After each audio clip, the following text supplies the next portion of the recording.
remember him from hanging out with a couple 100,000 of his closest friends and Charlie Daniels and Governor Mitch Daniels and Ed Wank and Dave O'Brien and Hank FM at that little hog roast before the last Brickyard 400, All-State 400 at the Brickyard. Craig Morgan, welcome to the show again. How are you? I'm great. How y'all? Good. Very well. Thank you. That was a lot of fun, too. Yeah, it looked like it. It looked like it was Did you hang out with Charlie too much backstage, Charlie Daniels? A little bit, yeah. Yeah. Did you meet the Governor, Mitch Daniels? Yep. His long-lost cousin? Now, that was a little early in the day for you. I know you play It was shows. early. I know you play shows at all different times of day, but that was a little early. different. Yeah, I'm usually riding my bike at about that time or running or something. We're not performing. Now, is that a daily ritual for you to get out on the motorcycle? It is as much as there are places where it absolutely does not permit. Yeah. I mean, if we're in the middle of a city and something like that, but most of the time there's usually a place, and if it isn't right there, they have something set up where I can throw it in the back of a truck and go ride somewhere for a little bit. Well, you had the bikes with you that day, didn't you? Yeah. Were you riding at some point later in the day, or I had before? a race the next day. A race? Where were you racing? I think we were racing in Mississippi the next day. Wow! So you raced we raced in a series called the Mid-South Hare Scramble Series. Okay, I'm impressed. And we're right in the middle of our winter series. Well, not in the middle, kind of at the beginning, actually. We've had 3 races.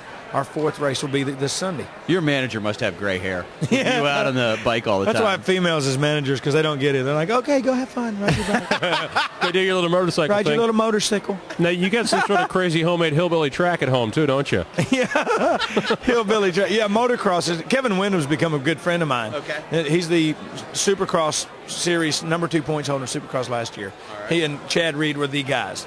And he come out to my house and like, yeah, we got a motocross track at the house. He comes out and he goes, man, you guys are smoking freaking crack. I ain't riding on that crap. You got rocks and stuff. I'm like, well, yeah. Man up. Come on. But then I went to the last race of the series in Vegas.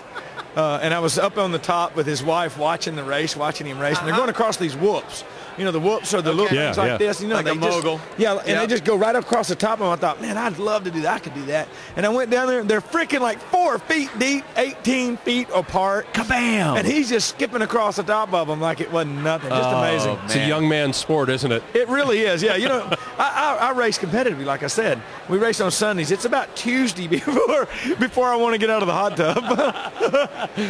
We're talking to Craig Morgan now. You've had a lot going on musically and with the career this year, too. Yeah, signed a new record deal with B&A Records, which is so exciting. We've had a lot of success with that independent that I was on, and there were some great people there. But in order for me to continue to grow, I felt like I needed to move on, and I did. And we just put the new album out with the new single that just went top 10 today. Oh, wow. Hey, way to go. Love Remembers. So, yeah, it's exciting. It's good times. And just recently, 2 weeks ago, I was inducted into the Grand Ole Opry. So. Oh, yeah, that, too. By the way, I'm now a member of the Opry, too. Yeah, it's awesome. Yeah, and tell people how that happened, because it was in front of a hometown crowd, if you will. Yes, we were at Fort Bragg, North Carolina. We were filming the TV show Back to Bragg that's airing on GAC right now. A lot of the guys I used to work with are still there and are working, and they were there, and some of them had retired. So we're doing this show, and John Connolly comes out in the middle of my show. I'm performing Rose-Colored Glasses. He sings it with me. After we finish the song, he asked me a couple of questions, the last being, how would you like to be the newest member of the Grand Ole Opry? Wow. And I freaked out. Yeah. Squalled like a little schoolgirl with a pencil in my eye. I know. You had a few tears rolling there, which is not the best thing in front of your Army buddies. Yeah. You know what? I probably wouldn't have had I not looked over and they were all crying. It was really cool because I think they took as much pride in that as I did. They celebrated with me, That's great. Well, congratulations on everything. Here is Craig Morgan, Love Remembers. It's Wank and O'Brien live at Chevy CMA Awards Week in Nashville on 97.1 Hank FM.